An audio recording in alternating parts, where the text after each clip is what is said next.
Veggie విలేజ్లో అద్భుత కథ. వెజ్జీ విలేజ్ అనే చిన్న గ్రామంలో అన్ని కూరగాయలు మాట్లాడే, నవ్వే, ఆడుకునే కార్టూన్ పాత్రల్లా జీవిస్తుంటాయి.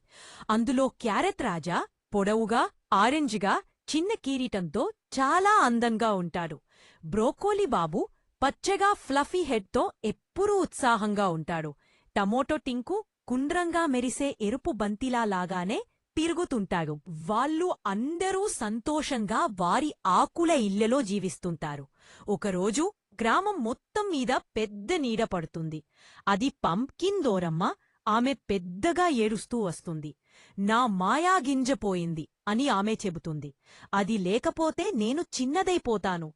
కూరగాయలందరూ ఆశ్చర్యపోతారు. అప్పుడు క్యారెట్ రాజా ధైర్యంగా మనమందరం కలిసి నీ గింజ కనుక్కుంటామంటాడు.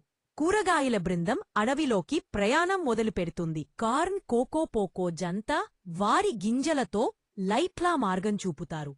ఉల్లిరాణి కొంచెం ఏడుస్తే ఆమె కన్నీళ్లు ముందున్న రాయిని కరిగిస్తాయి.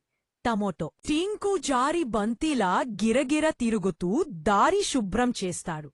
చివరగా వారు ఒక ప్రకాశించే అడవికి చేరుతారు.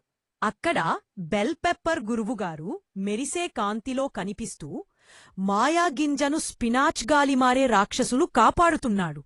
అంతలోనే ఒక స్పినాచ్ ఆకుల రాక్షసుడు గాలిలా తిరుగుతూ వారిని ఆపేదాంతా క్యారెట్ రాజా ఎత్తుగా దూకి ఆ మెరిసే మాయాగింజను పట్టేస్తాడు. స్పినాచ్ రాక్షసుడు ఆగిపోయి నవ్వుతూ వాళ్ళని అభినందిస్తాడు. ఆమె మళ్ళీ పెద్ది అందంగా మారుతుంది. వెజ్జీ విలేజ్ అంతా లైట్లతో, సంగీతంతో సంబరాలు చేస్తాడు. టమోటో తింకు తిరుగుతూ డాన్స్ చేస్తాడు. అలా వెజ్జీ విలేజ్లో ఒక అద్భుతమైన రోజు సంతోషంతో ముగుస్తుంది. హాయ్ పిల్లలు, మీకు ఈ స్టోరీ నచ్చిందా?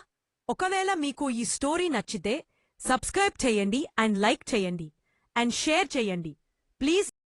నెక్స్ట్ ఇంకో మంచి స్టోరీతో మీ ముందుకు వచ్చేస్తాను. బాయ్.